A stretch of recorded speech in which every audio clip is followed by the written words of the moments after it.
Welcome to Inkwell Spoken Presents Common Genius, Uncommon Destiny. I am your host, Reggie Key, and today I have with me Terry Johnson. Terry, good to have you on the show, man. Thank you, sir. I appreciate you having me. Yes, sir. So look, man, we go to the same church, Greater Works Center, and we were issued a challenge at the end of the sermon by Pastor Jay, and he said, "Hey, look, make sure that you're intentional about speaking into someone's purpose." And this is pretty much what I do.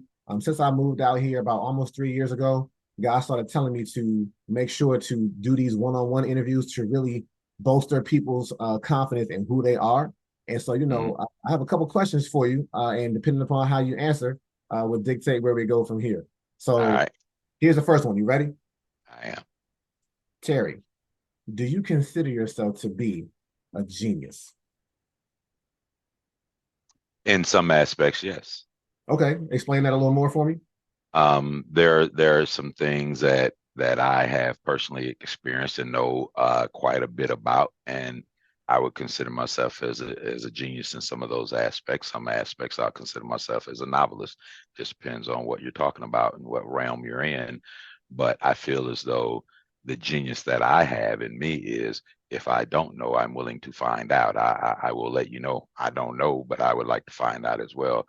I think that in itself is genius, recognizing your shortcomings and doing what you can to overcome them. Facts. Facts. I interviewed somebody a while ago and he was like, yo, I got zeros and nines.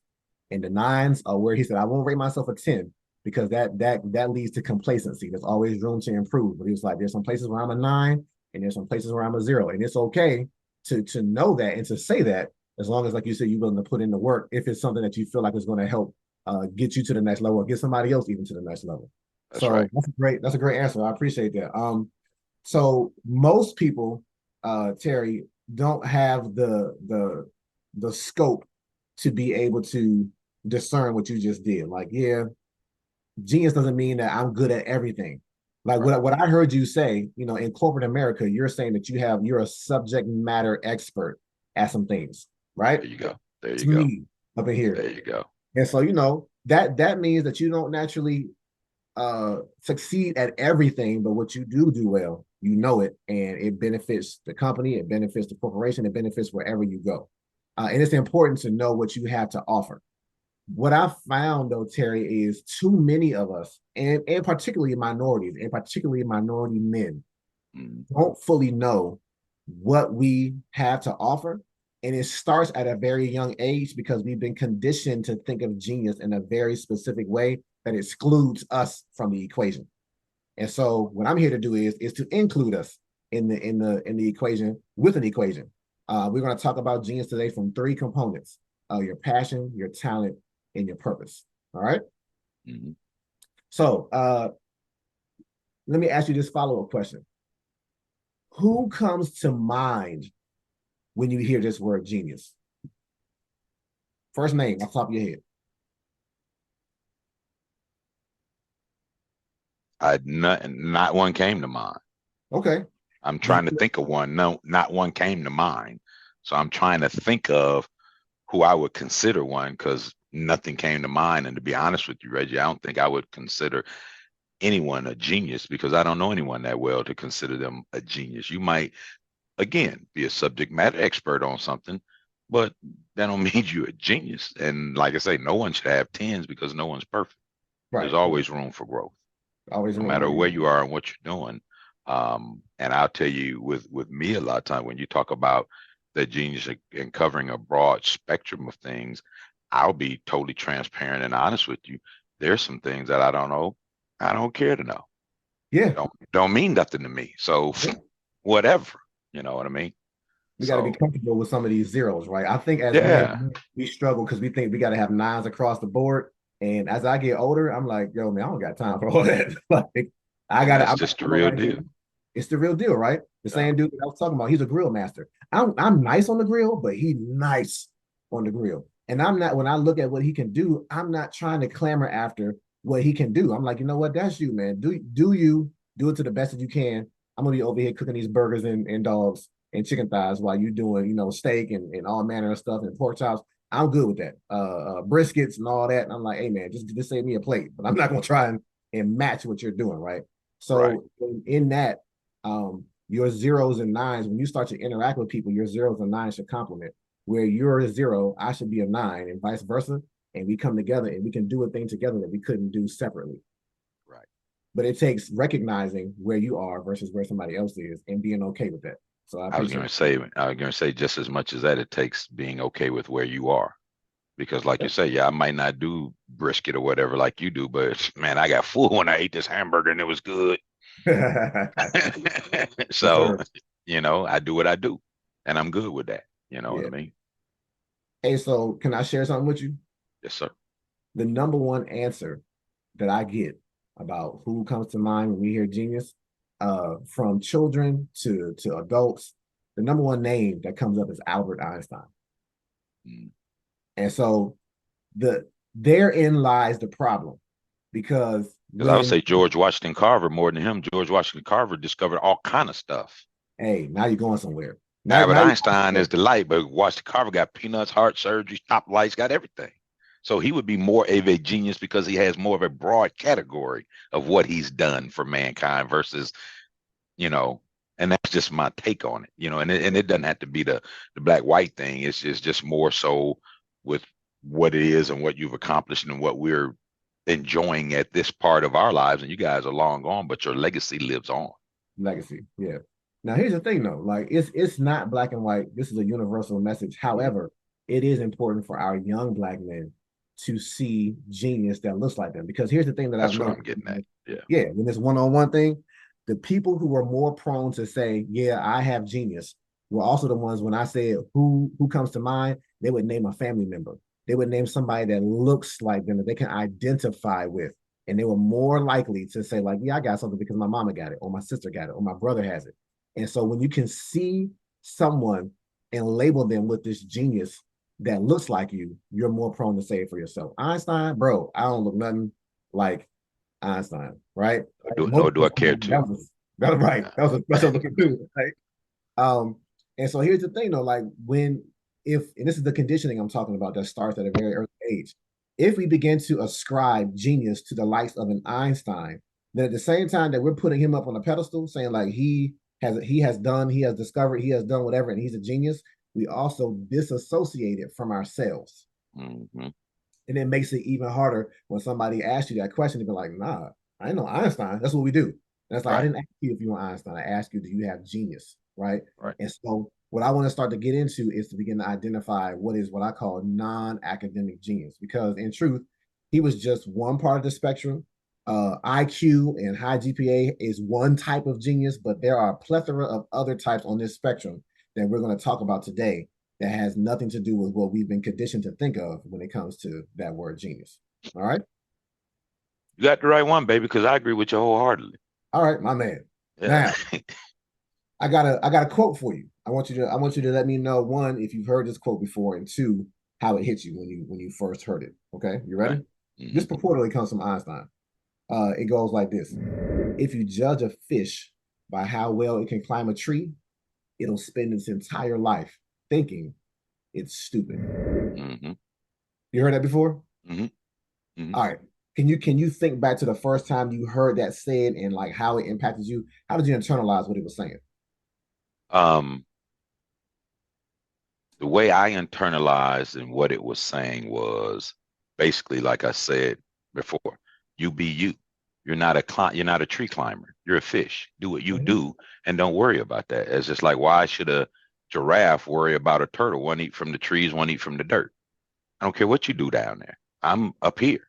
Right. So if you do what the way it resonated with me, if you are who you are and wholly invested in who you are, you don't have to worry about all that other. You Yeah. know what I mean? I don't care about climbing a tree because guess what? Ain't none down here in the water Yeah. In where my I mind, belong. you got to know where you belong. You got to Where I know belong. That's what right. your element is, right? You know, I think too often we try to figure out who we are without understanding what our element is. And that's a dangerous place to be, because when you don't know who you are, and again, I am coming from a young African American male perspective. When you don't know who you are, and you're trying to fit into what somebody else is saying about you, then to me that's a form of death. Because what happens if that fish stays out of water for too long? Well, and see, and I agree whole. He's gonna die because he don't have the water that he needs to survive. But just like you're saying, the biggest thing is when you don't. The biggest problem we have is when we don't know who we are, we let others define who we are, Yep. and we Yep. believe it. And unfortunately, sometimes those defining who we are closest to us. Okay. You Okay. know, the ones we love and cherish unknowingly, unwittingly, like Pastor Jay said, you speaking this into existence. Boy, you ain't nothing. You just like your daddy. You ain't gonna never be nothing. Man, Okay. Then this coming from my mama, so she know me better than anybody. right, supposed to. Yeah. You know. So So that go ahead. I mean, it's like you're always fighting an uphill battle from those who are supposed to be nurtured. That village. You don't have to be mom and dad. It could be somebody in that village, auntie, uncle, whoever. Somebody in your village is not rearing and upholding you the way that they should. Could be very detrimental to your upbringing and your overall life comparatively, unless you find a way to break through that for yourself and define who you are and who you're going to be. And you're never going to find that unless you make that contact and have that relationship with your creator who created you for what you're to do. Okay. All right. So you done brought the creator into it. Now we getting to I mean, part. if you don't have no relationship with your creator and you don't know why you're created, you're always going to be trying to climb a tree as a fish because you don't know what your Yeah, purpose is. absolutely. I think about the first time a hammer was made, and somebody just put it on the table and be like, "What is that?" Well, go find the person who made it. They can tell you exactly what they made it for, and Exactly. define its purpose, right? Other than Exactly. somebody could use it correctly. I'm gonna go out bludgeoning people with it. Like, no, that's not what it was intended for. Now you're misusing this tool, right? Right. So this becomes very now. There is this element of people that are close to you speaking down to you, but the other aspect is people who are far from you, who don't know you, don't know your culture, but when they see you, they assume some things. They have prejudice. And we all have prejudices. It's what helps us navigate the world. But the thing is, once we meet somebody, whatever prejudices we had, we're supposed to let go of them. But what many people do is they hold on to their prejudices because they're more concerned with making their world make sense than helping a person find out who they are. And Right. so if an individual like this fish in this little quote doesn't know who they are, and somebody keeps coming over and saying like, "Hey, you climbed this tree yet? You climbed the tree yet?" And they're like, "Doggone it! Like, I guess I'm supposed to climb this tree because I don't realize that just offshore, a couple feet away, is a body of water that if you put me in it, I'm gonna show you what I can do. I'm gonna show you what I was Show built out. to do, I'm gonna show right? you what I was created for. Yep. But we're told as a fish to focus on the tree until we literally like Ah, yeah. like to me, there is a type of spiritual death when you don't know who you are and you take on the attributes of what somebody else sees in you. That's erroneous and that's dangerous.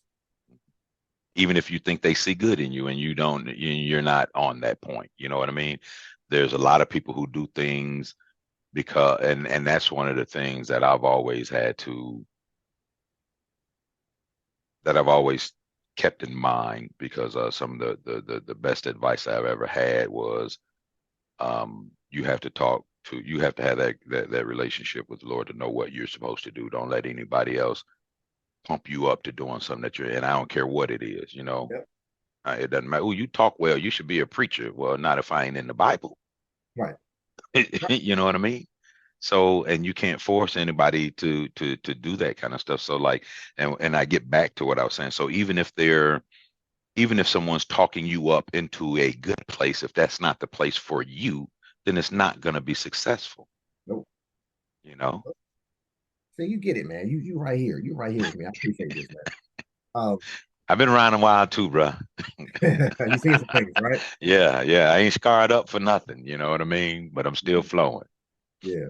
Um, there's a meme that I shared on Facebook maybe 2 weeks ago, and it was like the next time you see a young black male, instead of telling him that he's going to be the next best, a tall young black male, instead of telling him he's going to be the next basketball player, telling him he's going to be an entrepreneur, telling him he's going to be a businessman, telling him he's going to be a teacher, telling him there's such a wide range of things that they can be outside of because height doesn't equate to being a good basketball player, right? Well, and I mean, and they have stereotypes for us everywhere, you know. Um, I remember when I was in Bloomington at our corporate headquarters and going to work every day, I'd wear a suit and tie, what have you. Mhm. But I would always get two things that I look like: What's that? a preacher, or um the other one slips my mind, because my comeback was, why can't I look like a businessman? That's what I am. Right. Because I'm dressed, I got to be a preacher. I'm not a preacher. Not that there's anything wrong with that, but just because you look at a well-dressed black man, like you say, you don't have to be just a basketball player because you're tall. There's a plethora of things that you can do. So just because you see a well-dressed black man in a suit and a tie doesn't mean he's coming out the pulpit. Right. Right. Maybe he's going to the corporate meeting Maybe he's as running a the VIP. Yeah, right. I mean, as a AVP or something. You know what I mean? As a Mhm. VP. So I mean, those are the things that, like you say, I get it, I know it. And you would see it clearly the days I went to work with my suit and tie. Everybody up, good morning, good morning, good morning, good morning. The days I But you went with catch you on just a Friday. Right. Yeah. Yeah. Hey man, can you take care of this trash real quick? Like, really though? walk right on by you like it's, and you just come to terms with that. You understand what it is, and you deal with it. And you move forward, on with it. You know what I mean?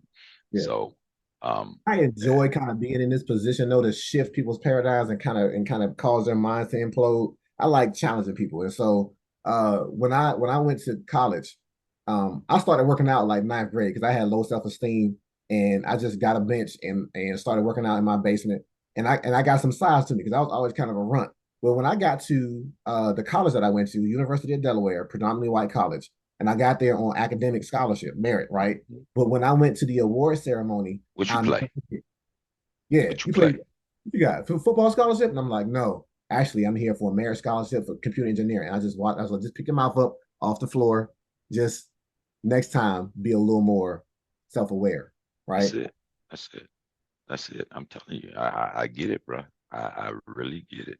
I've seen it over the years, and I try and combat it. It's something I try and instill in my daughter and any acquaintances that I may have. You know what I mean? The last thing I ever want to do is buy into the stereotype. Right, You know, I right. refuse to do that. I'm not going to be late anywhere. Be early Yeah, if not on time. I'm not going. I'm not. I refuse to. You know what I mean? Just not going to do it. absolutely. And I understands where it comes from. It didn't come from out of thin air. Anybody just say that. So it Mm-hmm. comes from somewhere. So I Some want to great. always, and the flip side of that is just like I've always instilled with my daughter. We don't follow trends. We set trends. Hey, say that. I don't wear that because they are wearing it. People wear what I wear because I look good in what I wear, and this is my style. Yep, So it doesn't matter. And and it's come to fruition over the years. And like I tell her, it's not arrogant brag or boast. It's just that I'm not trying to follow the crowd, and I'm okay with who I am. exactly. My Period. dad used to tell me, be yourself if you have to be by yourself. That stuck with That's me. it. And that's it. And I'm okay. And you know what? I like me. So I'm okay with being by myself. I'm not gonna I'm not gonna negate who I am to be with you. I Right. like me. I like me.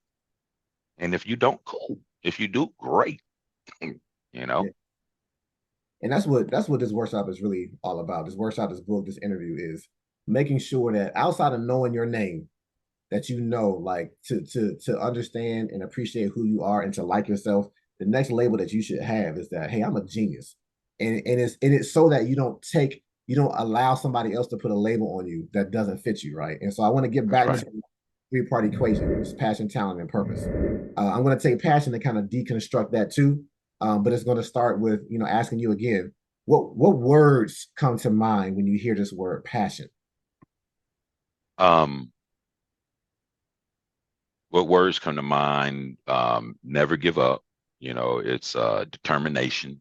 You Mm-hmm. know, um, Passion to me, I guess if I could just narrow it down to one little phrase or whatever, is getting it done. Okay. Getting it done. I have a passion. If anything you have a passion for, you're gonna do everything in you to get it done. Whatever getting it done means, you're gonna get it done.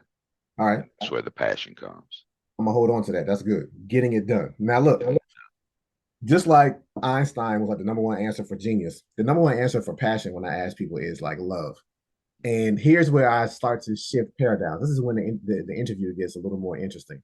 I read a book one time, Terry. It was called The Assignment by Mike Murdoch. And what it said was, he's a Christian author. He was like, if you want to find out what you are purposed to do, what your assignment is on this earth, he was like, don't focus your passion on what you love. Actually, focus on what you hate. Mm. And what he was saying was, he was like, look, the world, would you agree, Terry, that the world is broken? Oh yeah. And that brokenness breaks God's heart. But guess what? He did something. He created someone to do something about their brokenness. And that someone is really humankind.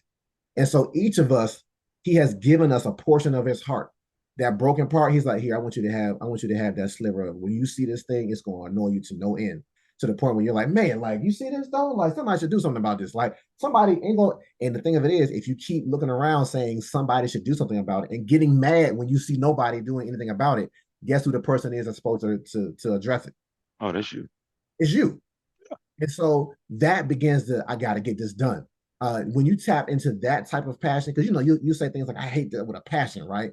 And most of the time, that passion comes from when we're kids, like we're traumatized by a thing. I saw that in your wife's presentation on Saturday, like this thing that this poverty that has stricken so many black families and put us behind the eight ball in this country. I can see that she's passionate about that. I can see I would wager to say that she hates that, which is why she's like, I'm gonna get this thing done. No, I'm gonna get in front of as many people as I can and talk about prosperity and talk about generational legacy and talk about generational wealth because she had an incident with it when she was younger that in a sense traumatized her. And now when she sees it functioning and hurting other people, she's like, oh no, I'm gonna do something about that though. What do you think about that? Yeah, that's who she is. You know, and it's just not the poverty level. It's about the unfair treatment. It's just who she is. You know what I mean? Yeah, She's been that way for the all the 30 years I've known her. You know what I mean? Lord just blessed her with an agency to put it on front stage. But Dawn's been doing that, man, since she was in her 20s, yeah, working with youth at the church and anybody who will. She's an economics major from Florida, so she's always sharing that. You know what I mean? I yeah, hear people now talk about, I went to a fight and we gonna stack this and do this. And I was like, man, I've been doing that for 15, 20 years now. You know what I mean? But now she's blessed with a platform to get it out. You know what I'm yeah. saying? And that is her passion to do that. You know what I mean? And the thing So, about when you tap into that, like this is what I'm passionate about. I'm passionate about several things, but one of the things is not knowing who you are, not knowing your identity because of what happens when you don't know and somebody puts something on you that's not who you are. And so this is what drives me. Like I was going into school talking this, bringing this message to people for free. I was like, yo, I don't care whether you pay me or not. This is too important. What God has put on my heart and revealed to me is too important not to share with anyone who I'll come in contact with. And it got to a place where my platform began to grow because I had to get it done. Like nobody else is talking about this. I need to talk about it. And so moving from passion to the next part of the equation is talent because when you figure out what's broken in the world that you were meant to fix, if you were in your house right now, or even in your office, I don't know if you're working from home or not, but nah, I'm at work. if you saw something that was broken, if you came in and I your ain't no temp, pictures like that at my home. my fault, man.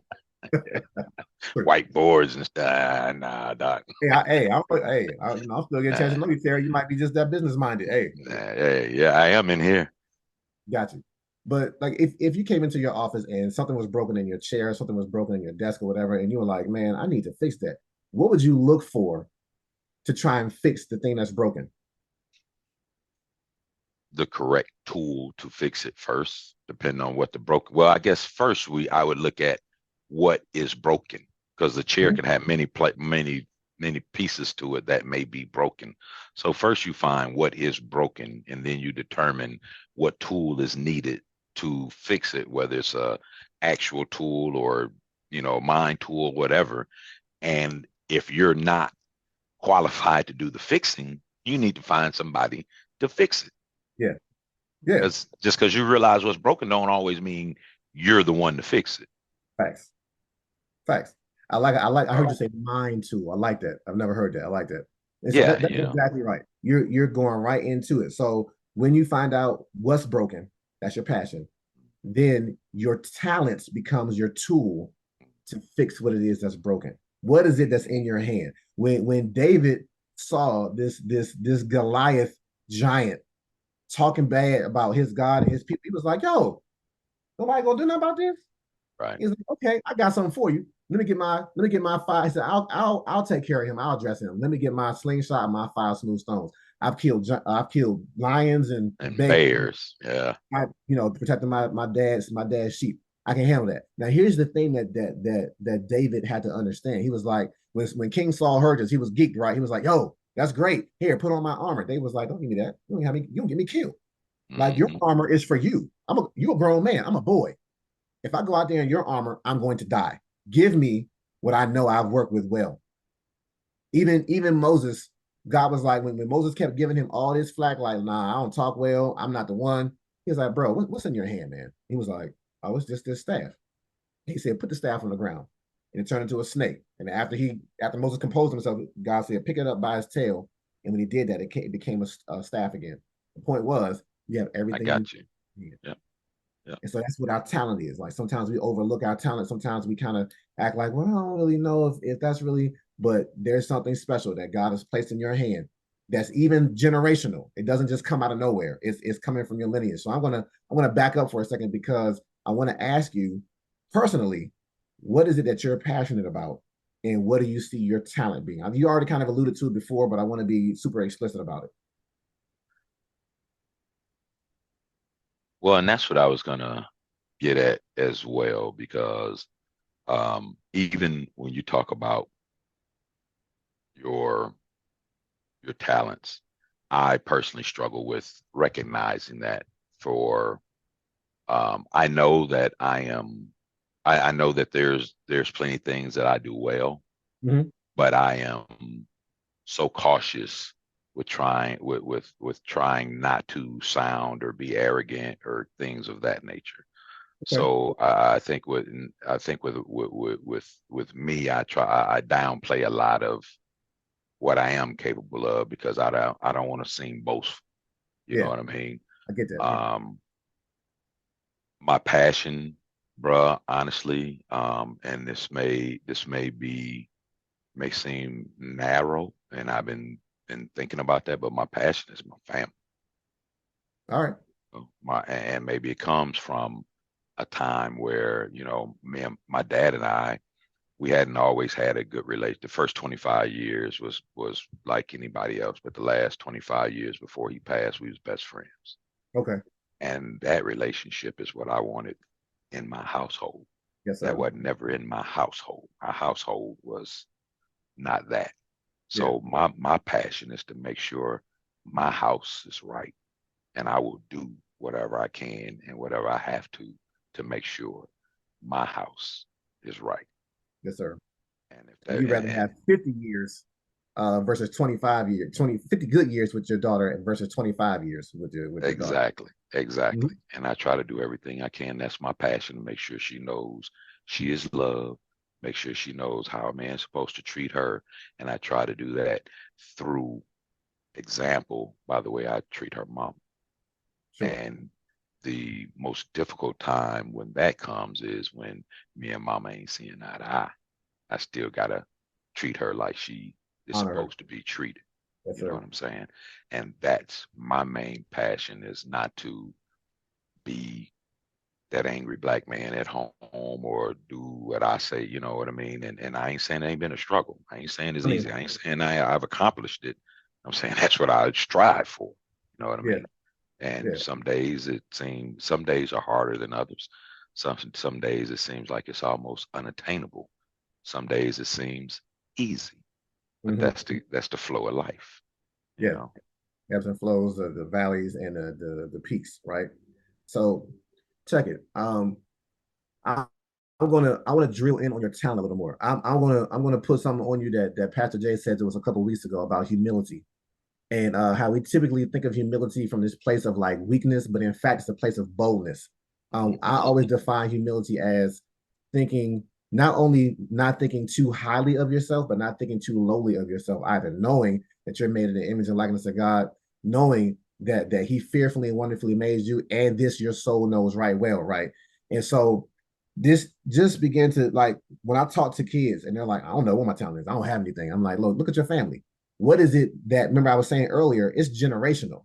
Like I discovered that I was a good writer, but when I started looking around, my mom showed me letters that my grandmother wrote, letters that she wrote, letters that my dad wrote. And I'm like, see, this didn't come out of nowhere. This Right. talent to write is within my family. This it's a couple things that we can get from our family because God is trying to establish something important in the earth through families. Families are very important to him. And so when he begins to say, hey, look, not only am I going to prick your heart the way my heart is pricked, I'm going to give you the means to know how to address it with your tool, which is your talent. And in fact, when we get to the end of the equation, it's really simple because it's just looking backwards. Your purpose in life is to figure out what your God-given talent is as your tool and apply it to the thing that's broken that you hate.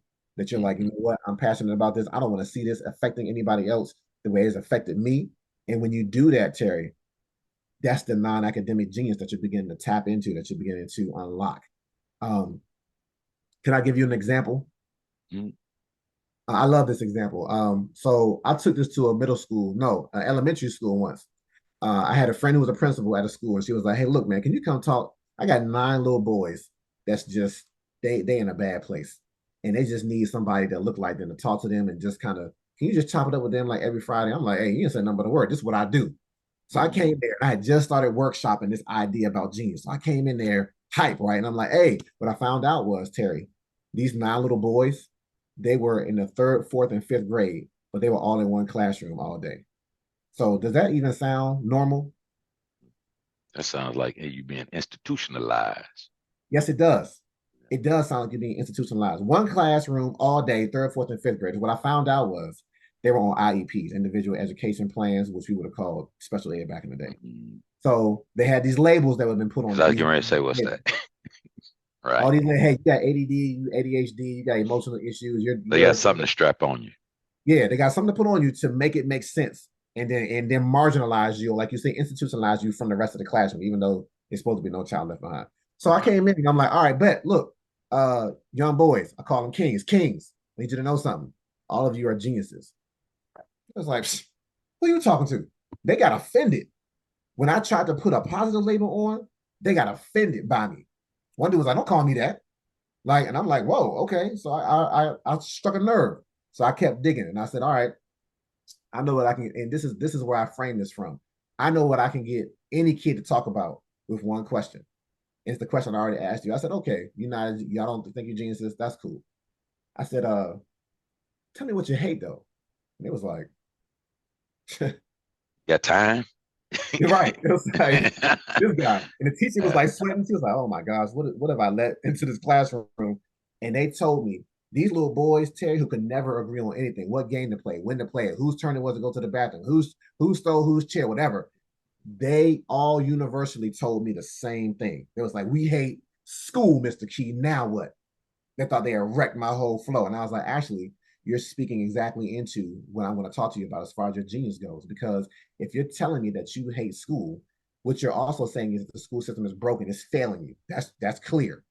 And I said, but the thing of it is, you're future educators, which is why you hate the school system. I said, let me explain it. I said, there's like 7 different learning styles. Some would say 8. And I was like, at most, schools only teach from 3. If you're not a visual learner, if you're not a audible learner, I mean you learn from somebody speaking to you, or you're a left brain thinker, that's what a math is. When information is given to you, it's going to sound like another language. And you'll be like, I don't understand what's being said here, and I hate this place. It makes me feel like I'm dumb. But I said, let's talk about some of the other learning styles that typically tend to be in the hands of our minority youth. I said, there's something called a kinesthetic learner. That means that you got to move around to process information. But guess what happens when you move around the classroom? Sit down, be still. You're like, oh snap, okay, sorry. And you're like, man, I hate this place. Like it's suppressing my learning style. The other one is an expeditionary or exploratory learner. Terry, that's the person that got to put their hands on stuff to make it make sense. They got to put stuff together, but every time they go to touch something, hey, keep your hands to yourself. Man, hate this place. Or they're the right brain thinker, the creative thinker. And in fact, Einstein was a creative thinker. He got a letter sent home to his parents, like, you might want to make sure Einstein get into a vocation where he's working with his hands. He's not that bright. They thought he was dumb because he didn't fit the mold of what they wanted in an academic classroom. Certainly, certainly. This man was from the right brain. He was thinking when he got to college, he got kicked out. Professors made him mad. He made professors mad. He would be daydreaming, Terry, looking out the window, imagining what would it look like if I rolled a beam of light from the sun to the earth. And that's how he came up with the theory of relativity. But people was like, "Oh man, get out of my classroom. You're not conforming to the way of thinking that I need you to have." And so that's what these little boys are being told. You're not conforming to, you're a square peg that I need to fit into this round hole, and you're not fitting, so you don't belong. But I And said, I get look, it, bro. yeah, That's why our daughter went to Montessori school. see, Montessori gets it. They Yeah. they will allow these different learning styles to flourish. And so in regular public school systems, though, the answer to the problem of the broken system is in who's being marginalized. Because what I told them Mhm. was, if you take your learning style and instead of running away from school saying, I hate this place, you ran towards it like, I'm gonna get it done. And my learning style now becomes my teaching style. Now you're going to reach a whole generation of youth who are not going to feel marginalized the way you felt. Now, if we have enough representation of every learning style, maybe the system can change so that the classrooms are focused around matching learning styles to teaching styles. And I'm like, that's game changing. That's revolutionary. That's genius. And that's like the example. And I know I left a mark with them because it was just like, oh wow, like what this man just say? And if I never, I spent the rest of the year with them, I don't know where they are now, but I feel like a seed was planted that helped them see themselves from a different perspective than they had ever been before. Sure, sure. You're right on. Me and my wife had these conversations for years, man. This is what we talk about with youth and children and growing up, which is why our daughter went the route she did, which is why she's a chemical engineer, because everything I stressed on, we with this society, you're taught even when you come in and train on this job, and this is what I tell the folks on my job. You come in and when you train somebody, you train them to do this, this, and this, and this. That's all fine and good, but you try to train them to tell them why you do this, this, and this, because if this, and this doesn't work, then what's the end goal? I Right. might be able to find another solution to this end goal if I know what the end goal is, not just push this button. If Right. all I know to push this button, but I don't know what the goal of pushing this button is, once the button doesn't work, I'm stuck. So, You got to figure out, well, what did pushing this button do, and how can I get there without pushing the button? hey, can I be honest with you? This is what I think your talent is. I think you have the ability to see a system and be like, yeah, I see how it's supposed to work on the surface, but if the surface fails, what's the fail safe that gets us to know how we all can access this thing in a non-conventional way that begins to then cause it to work when it's not working, or cause it to work more efficiently. I think you have that type of mind that can see these type of things. Everybody else is cool with pressing the button. And when it Right. doesn't work, to your point, like, hey man, it's broken. Somebody else got to fix this, man. And you be like, nah, we wasting time now. We got to figure out another way to get to this thing outside of the conventional way. And I don't want that to be left on this point because, yep, you're absolutely right. But you know what that also does? Hmm. If you know why you're pushing this button, eventually you may come up with a better way to get there than pushing this button. Absolutely. Absolutely. Pushing the button works today, but tomorrow we might have a better way than pushing the button if we know where we're trying to get by pushing the button. But if we don't know where we're trying to go by pushing the button, all we know is to push the button. That's what's called So innovation. that's That's called innovation. what? Yeah, Innovation. yeah. I remember, I don't know why I'm thinking of this, but I don't know if you recognize this happened maybe 10 or 15 years ago, but the ATM, how you get your money out of the ATM changed. What they noticed was when you would put your card in and you would get your money out, people were leaving their cards in the slot. They would get their money and they would bounce. Now somebody was like, we got to change the order of this. We got to change the flow chart of this. You can't get your money until you take your card out first. And they solved a great problem, right? And Yep. so that's the innovation that it takes. And I feel like you Right. have that type of insight to change the system. And now see what people think about, they didn't change that because you kept leaving forgetting your card.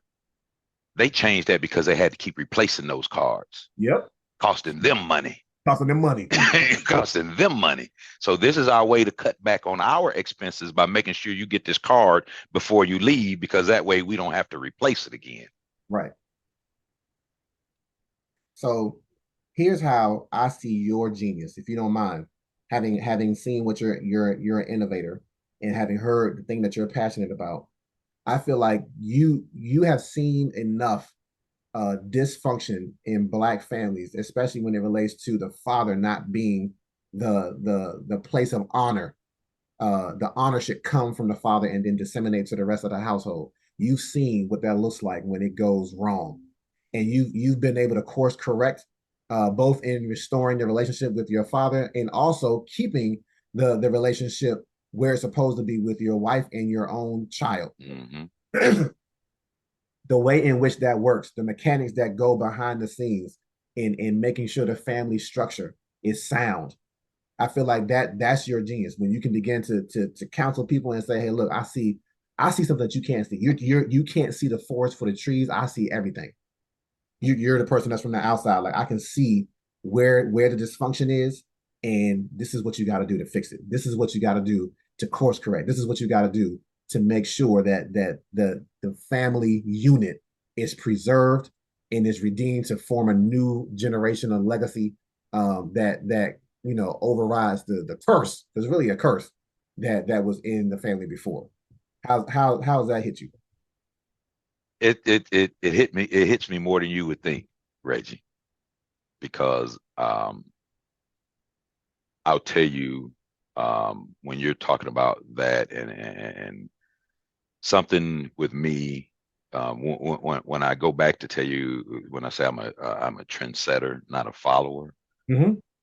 that comes from experience with me as well.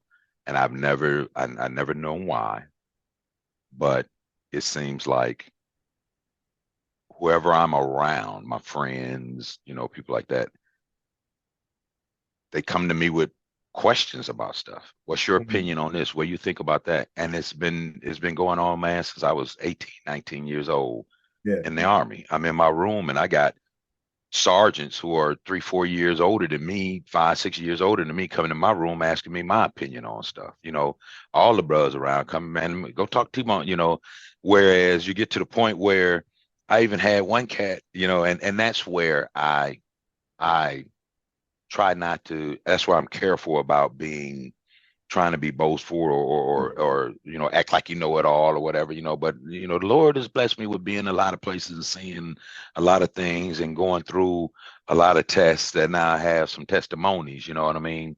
Mm-hmm. And the reason why I say I have to be careful about that, because I'm with friends and they're saying, well, tell you what, and then one said, and I had to laugh because he was absolutely right. But he said, Terry ain't the Bible. He don't know everything. And I was like, he absolutely right. There's nothing I can say about that. You're right. But there are some things that I don't mind sharing because I know. But if I don't know, I ain't gonna tell you. Just like I would never tell another man what he needs to do. I would tell Okay. that man what I think I would do in that situation or what I have done when faced with that situation. Yeah. But everything I've done and needed to do doesn't mean that works for you. So I'll Right. never tell you, oh, Reggie, you need to do this. And Reggie, you go do that and it don't work. Well, now what? From the Uh, backlash. yeah. Hey, man, if it was me in this situation, this is what I would do. Or when I was in that situation, this is what I done, and this was a result of it. Now you have that knowledge and information to make your own decision about what's best for you Yeah. and your situation. This this is the this is the place of consternation for ministers. Because we do try to speak to a person. People come to us with their conditions, with their afflictions, and we counsel, hopefully based off of what the word says and what we hear from the Lord. But it's the onus is still on them to carry it out. And if they don't carry it out the right way, what happens is they come back and they blame us because people most of the time don't want to take the responsibility and Ownership. Yeah. the ownership and say that was on me. We rather point to somebody else, and that can You be told me. this is what you told me to do. And it's like, well, let's walk through. But there's a place though when you have this thing on the inside of you. And I get, not lording it over people, not imposing your will into somebody's life. But when they come to you and say, hey, Terry, I got this situation, and they ask for your opinion, then you give it freely. And even the disclaimer comes, hey, look, this is what I would do. I'm not saying that this will work, but if you're asking me, this is what I would do. And the thing of it is, Terry, there's always going to be naysayers. There's always going to be people.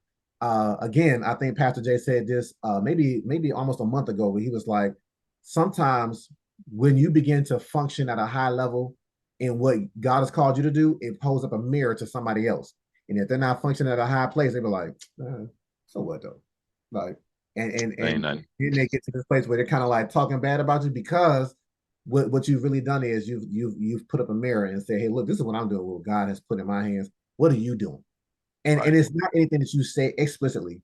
It's just we hear that loud and clear. And so don't let anybody cause you to.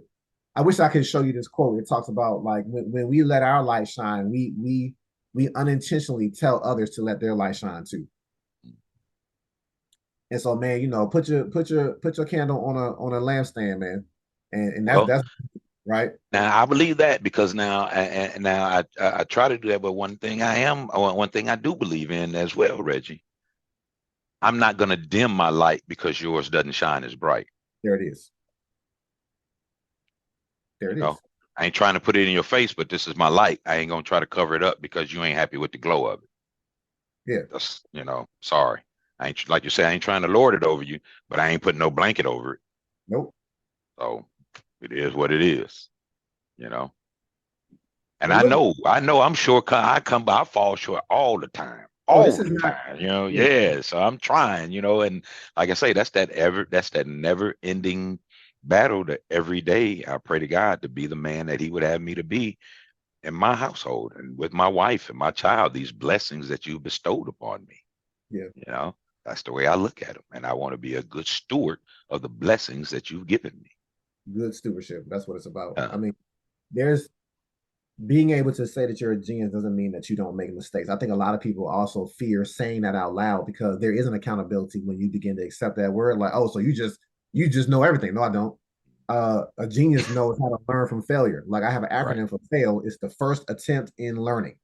right. And as long as you can learn from a fail and be honest enough to say I failed at that, then the learning continues. And when you do that publicly, and you don't just try to showcase when you do everything right, but you're vulnerable to be like, nah, I didn't get that right though. But here's a lesson that I learned. And here's a lesson I want you to learn from it. That's when people receive it the best. And that's the message that I share with my team every day. Let me tell y'all something. I don't care if you make a mistake every day. That's a learning opportunity. The problem comes is when you make the same mistake repeatedly. Mm-hmm. That's the problem. But they're not mistakes, they're learning opportunities. And if we learn from them, then we're better for it. Even if we don't learn what to do, we've at least learned what not to do. But not to So we do. can keep on moving. You know what I mean? And that's what it is. Like I said, I don't care about making mistakes. Everybody's gonna make a mistake. Yep. It's what you do after that mistake is made. Do you continue to make that mistake, or do you learn from that mistake and move forward and don't make that mistake again? That's the key, and that's why I try to tell my daughter. You got a lot of you've been you're not a shelter child. You got a lot of knowledge, so you just have to make good decisions. You know, Mm-hmm. and we all mess up in life. We just hope that that bad decision we made this time doesn't haunt us for years or what have you, because like I say, we all can, glad nobody seen that one but Right, God. right, right. You know what I mean? And I'll deal with that later, but right now I'm good, you know what I mean? But it don't always happen like that for people. Sometimes people make one mistake and it costs them the rest of their life. Yeah. Yeah. I made thousands of mistakes and gotten through them. And now I'm here to thank the Lord for them tests you put me through. And now I can say, hey, man, if it was me, I wouldn't do that because when I did this, what happened to me? So I just, That's where the lessons that you learned are not just for you. Like I have a friend from college. He's like, look, the stuff that I go through that I learned from, it's not just for me to learn. It was for somebody else. And sharing the testimony, sharing the story, sharing the place that hey, I aired here, but this is how I recovered to make sure that somebody else, like if we sit there and see somebody about to make the same mistake that we did and we don't say anything, that's kind of on us. bruh, And genius is about not just making sure that you're at a place where nobody can speak ill of you and to put the wrong label on you, but it's also there to make sure that other people don't have the same thing happen that has happened in the past. Like yeah. it's about breaking patterns. So look, Knowledge is nothing unless you share it. Right. Exactly. You can know all you want. If you don't share it, you dumb. Right. Because no one knows. Yep. Knowledge is, if you have this knowledge and you don't share it, what good is it? And that knowledge could be on anything. That knowledge could be on tying a shoe or putting gas in the car, whatever, like I tell knowledge, baby. When you see a gas tanker filling up tanks at the gas station, go past that gas station. Don't get gas when it's there, because that tanker is stirring up all this mess in the tanks, and you come pumping it right in your tank. Although they have fuel filters, it's still stirred up. Now, when that truck is gone and that stuff had a chance to settle to the bottom, then you come pump your gas, and you don't have to worry about buying new fuel filters every 2-3 years, because you're getting all this trash out of these tanks. Yeah. Especially if it's an old station, and the good gas stations like Amco, they never even used to fill up their tanks during the day. They would do it in the middle of the night. So that was never an issue. Now if you're in a brand new gas station, it don't matter, that much. That's knowledge. But the application of knowledge is wisdom. There you go. That's what it's about, man. Yeah. So look, I'm gonna land this plane. We've been talking for about an hour. This has been a very good conversation. You've been a very excellent guest. I think you need a radio show, man. You got that voice, man. I've been trying to keep up with you this whole time, like get my tone right. Oh man, hey. We're gonna drink some tea afterwards.